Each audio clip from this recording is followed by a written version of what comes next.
এই দুনিয়ার পুরো জীবনটা এটা হচ্ছে লালসাময় একটা জীবন, লোভ, মরিচিকা, মায়াজাল। এই মায়াজালে আমরা আটকে আছি, ফলে মৃত্যুর কথা আমরা ভুলে গিয়েছি। পাগলের মতো ছুটছি, আরো টাকা লাগবে, আরো খ্যাতি লাগবে, আরো যশ লাগবে, আরো দাপট লাগবে। আমার এত টাকা দিয়ে কি হবে? এত সম্পদ দিয়ে কি হবে? এত ব্যস্ততা দিয়ে কি হবে তোমার? স্টপ, থামুন, অনেক হয়েছে। আন্না, থামুন, take a rest, take a breath and think about death. Think that you have to go back to your Lord. একটু বসেন না, একটু ভাবেন যে আমাকে চলে যেতে হবে, চলে যেতে হবে। এই কোলাহল, এই ব্যস্ততা, এগুলো থাকবে, থাকবো না আমি। সাইয়েদনা ওমর ফারুক বলেছেন, মুতু ক্বাবলা আন তামুতু, মরার আগে একবার মরো। হাসিবু ক্বাবলা আন তুহাসাবু আলাইকুম, তোমার হিসাব নেওয়ার আগে তুমি একবার নিজের হিসাবটা করো না। কাগজ বের করে একটু লিখো না কি কি ভালো কাজ করছিলা, যেগুলো দিয়ে নাজাতের ওসিলা হতে পারে। 1 2 3, আর কি কি আকাম কুকাম করছো দেখো না, লিখে দেখো তোমার অবস্থাটা কি। মরার আগে একবার মরো। মরার আগে খাটের মধ্যে শুয়ে শটান করে চোখ বন্ধ করে একবার মরার ভান করে দেখেন কেমন লাগে। চোখটা বন্ধ করেন আর ভাবেন আপনি নাই, কি কি হতে পারে ভাবেন।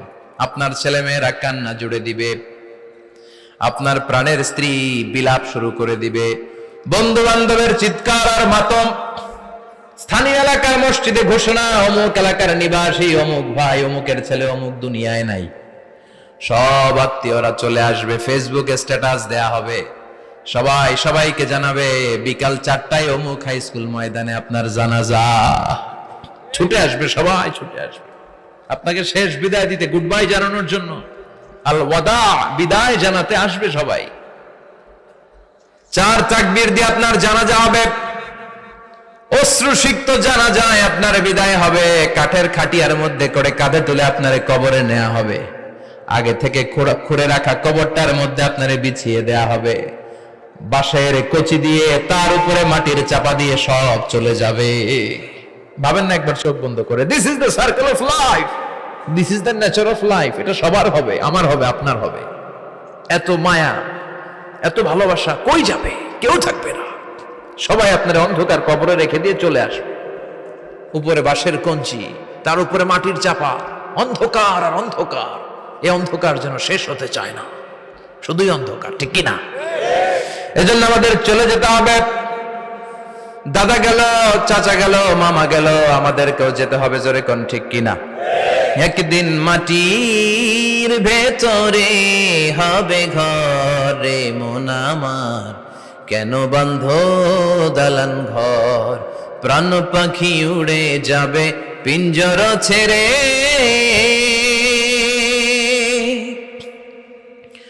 ধরা ধামে সবই রবে, তুমি যাবে চলে।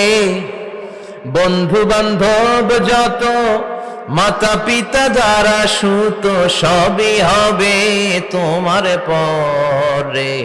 মন আমার কেন বন্ধ দালান ঘর, একদিন মাটির ভেতরে হবে ঘরে মন আমার, কেন বন্ধ দালান ঘর, ঠিক কিনা?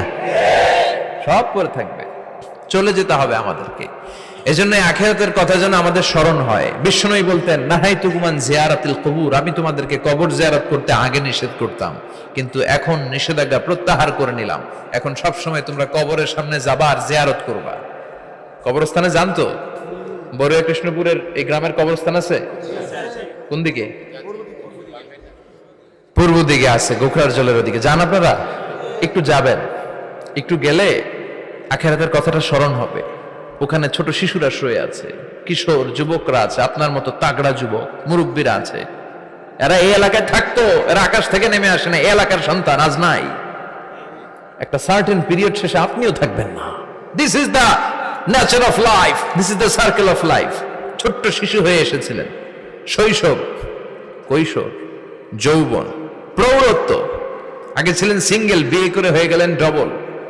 এরপরে আল্লাহ আপনাকে একটা মেয়ে দিল, এরপরে মেয়েকে বিয়ে দিয়ে শ্বশুর হলেন, এরপরে ওই মেয়ের ঘরে সন্তান হতে নানা হলেন। আর কতদিন? অনেক দিন হলো তো, অনেক লম্বা সময় পেয়েছেন আপনি। Think about death. এবার যাওয়ার কথা ভাবেন। আখিরাতের সামানের কথা ভাবেন, ফিরে যেতে হবে। কি শক্তিশালী যুবক, বার্ধক্য চলে আসলে লাঠি ছাড়া চলতে পারে না। কুচকুচে কালো দাড়ি সাদা হয়ে যায়, দাড়ির শুভ্রতা, বয়সের ভার, রং ধরা যৌবন জং ধরে শেষ, ঠিক কিনা?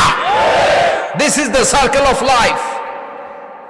যুবক ভাইরা, এটাই জীবন, চলে যেতে হবে, কেউ থাকতে পারবে না, ঠিক কিনা? এটা রিমাইন্ডার আল্লাহ এই সূরার ভেতরে দিয়েছেন যে তোমাদেরকে ফিরে যেতে হবে, এই লোভ লালসা ছেড়ে দাও। রব্বুল আলামিন বলেন, আলহাকুমুত তাকাসুর হাত্তা যুরতুমুল মাকাবির। ও গোলাম, দুনিয়ার সম্পদ, লোভ লালসা তোদেরকে পাগল বানিয়ে দিয়েছে। এই লোভ পাগলামি কোনোদিন তোদের থামবে না যতদিন না তোরা কবরে ঢুকবি, ঠিক কিনা? কার কথা? আল্লাহ বললেন, দুনিয়ার সম্পদ আর লোভ আর মোহে তোমরা গাফেল হয়ে গিয়েছো। আখিরাতের কথা বেমালুম তোমরা ভুলে গিয়েছো, কিন্তু আখিরাতে তোমাদের যেতেই হবে, কবরের বাড়িতে তোমাদের ঢুকতেই হবে, ঠিক কিনা? যেতেই হবে, আমরা ভুলে যাই। আলহাকুমুত তাকাসুর, অতিরিক্ত পাওয়ার লোভ, বেশি বেশি খাওয়ার লোভ, বেশি বেশি জমানোর লোভ মানুষকে গাফেল বানিয়ে দিয়েছে।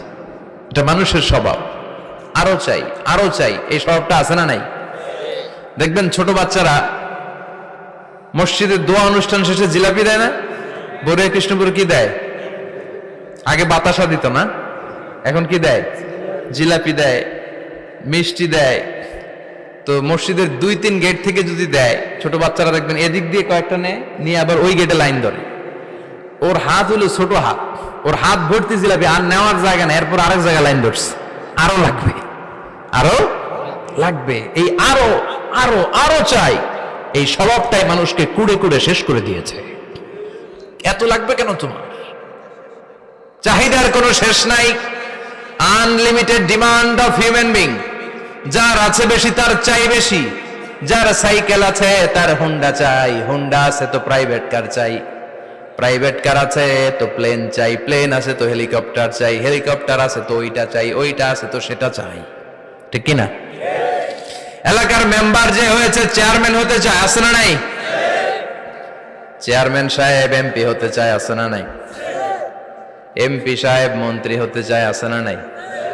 মন্ত্রী সাহেব প্রধানমন্ত্রী হতে চায়, আছে না নাই? কিন্তু এই দেশে সুযোগ নাই, কথা কন।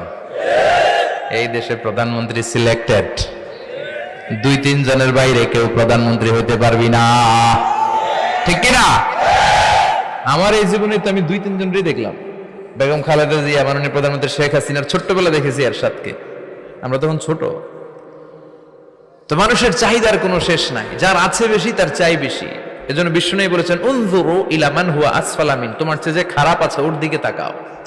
ওয়ালা তানজুর মান হুয়া আ'লা মিন, তোমার চেয়ে যে ভালো আছে ওর দিকে তাকায়ও না, তোমার চেয়ে যে খারাপ অবস্থানে আছে ওর দিকে তাকাও। অনেকে নিজের অবস্থান নিয়ে সুখী না, এরকম আছে না নাই? আল্লাহ আমার এটা দিল না রে, ওইটা দিল না রে, পাইলাম না রে, কিচ্ছু হয় না, কি করব জীবনে, হতাশ। আসলে আছে কিন্তু অনেক, কিন্তু শুকরিয়া নাই, ডাকাত, ঠিক কিনা? নিজের অবস্থান নিয়ে সুখী না, কিন্তু অনেক লোক আছে তারা আপনার অবস্থানে পৌঁছতে চায়।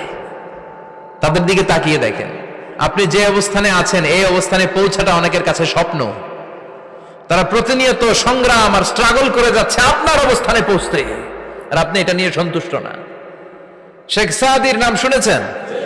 বালাগাল উলা কাশাফাত দুজা, এই কবিতাটার রচয়িতা, ইরানের বিখ্যাত এক কবি। উনি একবার আর্থিক সমস্যার মধ্যে দিয়ে সময় কাটাচ্ছেন, টাকা নাই, পয়সা নাই, পায়ে দেওয়ার মতো জুতা নাই। উনি খুব দুঃখ পেলেন, হায় রে, আমি ইরানের এত বড় কবি, আমার পায়ে দেওয়ার মতো জুতা নাই। দুঃখ ভরা মন নিয়ে রাস্তায় হাঁটতে বেরোলেন। হাঁটতে হাঁটতে হঠাৎ দেখলেন একটা লোক শুয়ে শুয়ে কাঁদছে, ওই লোকটার 2টা পাই নাই, পাই নাই। উনি সেজদায় পড়ে গেলেন, আল্লাহর কাছে ক্ষমা চাইলেন, আল্লাহ অনেক দিয়েছো, শুকর আলহামদুলিল্লাহ। এজন্য যেই পরিস্থিতিতেই থাকি না কেন আমরা কি পড়বো? জোরে বলেন, কি পড়বো? এজন্য কানাতু মিনাল ইসলাম, অল্পে তুষ্ট থাকার নাম হলো ইসলাম। সম্পদ লাগবে কিন্তু সম্পদের পাহাড় লাগবে না, ঠিক কিনা? অল্প খান, অল্প পড়েন, অল্প জমান, অল্পের ভেতরে বরকত ঢুকাইয়া দিছে কে? দেখবেন যাদের সম্পদ অল্প তারা সুখী বেশি। জরিপে এটা দেখা গিয়েছে, অনেক সার্ভেতে এটা এসেছে, যারা সম্পদশালী এরা দুঃখী বেশি। এদের দুঃখ বেশি, টেনশন বেশি, খুব স্বাভাবিক। টাকা যার বেশি, রোগ তার বেশি। টাকা যার বেশি, টেনশন তার বেশি। টাকা যার বেশি, ঘরে শান্তি তার কম। আছে না নাই? ঘরের ভিতরে অশান্তি, ছেলে কথা শোনে না, ছেলে টানে গাঞ্জা, মেয়ে করে পরকিয়া। আছে না নাই? স্ত্রী কথা শোনে না, ভালোবাসা নাই, ঘরটা জাহান্নামের টুকরা। রোগ বালাই, এক একটা হসপিটাল বিল পরিশোধ করতে মাসে 5 লাখ 10 লাখ। আছে না নাই? কিছু খেতে পারে না, ডাক্তার একেবারে ডায়েট মেনু বেঁধে দিয়েছে। Diet, very diet menu. এটা এটা এটা এটা কিছুই খাবেন না, শুধু গরু খাবেন না, খাসি খাবেন না, চিংড়ি খাবেন না, খালি ঘাস খাবেন। ইচ্ছে মতো ঘাস খাবেন, মানে ঘাস জাতীয় যত আইটেম আছে সব খাবেন। শাক খাবেন, সবজি খাবেন, সালাদ খাবেন। গরু, চিংড়ি, মুরগি, গোশত, ইলিশ কিছু খেতে পারে না। তাহলে রোগ বেশি, খাওয়ার মজা নাই, ঘরে সাংসারিক শান্তি নাই, খালি ব্যারাম আর ব্যারাম। ঠিক কিনা? কিন্তু সম্পদের পাহাড় ঘটেছে। আর অল্প যারা খায়, অল্প পড়ে, রিক্সাওয়ালা, কুলিওয়ালা, অল্প বেতনের চাকরি, কিন্তু হক হালালি মেনে চলে, দেখবেন শান্তি আছে অনেক। হ্যাঁ, বাসা ভাড়া দেয়, ফ্যামিলি চালায়, বাচ্চাদের স্কুল বিল, এরপরও মাস শেষে 1-2 হাজার টাকা হাতে থেকে যায়। আর ওর প্রতি মাসে 10 কোটি টাকা ইনকাম, তারপরও ব্যাংকের ঋণ আছে না নাই? সুখ কারে বলে? কিভাবে আপনি সুখকে ডিফাইন করবেন? সুখ তো টাকায় কিনা যায় না। শান্তি টাকা দিয়ে হয় না, শান্তি দেওয়ার মালিক কে? শান্তি আছে অল্প খেয়ে শুকর করার মধ্যে, শান্তি আছে আলহামদুলিল্লাহর মধ্যে। চিল্লায় বলেন ঠিক কিনা? এজন্য অল্প খাবো, অল্প পড়বো, অল্প জামাবো, অল্পের ভেতরে বরকত দিয়েছে কে? দেখেন, ধনী ভাইরা খেতে পারে না, কিন্তু রিক্সাওয়ালার কি সমস্যা হয়? রিক্সাওয়ালারা সব খেতে পারে। কুলিওয়ালা, দিনমজুর, এরা একেবারে স্লিম, সুঠাম দেহি, মেদহীন পেট, পেটে কোনো মেদ নাই, ভুড়ি নাই। আর কোটিপতিদের মেদ আছে না নাই? এত বড় বড় পেট। ঠিক কিনা? আমাদেরও পেট আছে, তবে হালাল পেট। এটা হারাম টাকা দিয়ে এই ভুড়ি বানাই নাই আমরা। চিল্লায় বলেন ঠিক কিনা? রিক্সাওয়ালা, কুলিওয়ালা নিজেও নামাজ পড়ে, বউও নামাজ পড়ে, বাচ্চাটাও নামাজ পড়ে, রিক্সা চালায় আর জিকির করে লা ইলাহা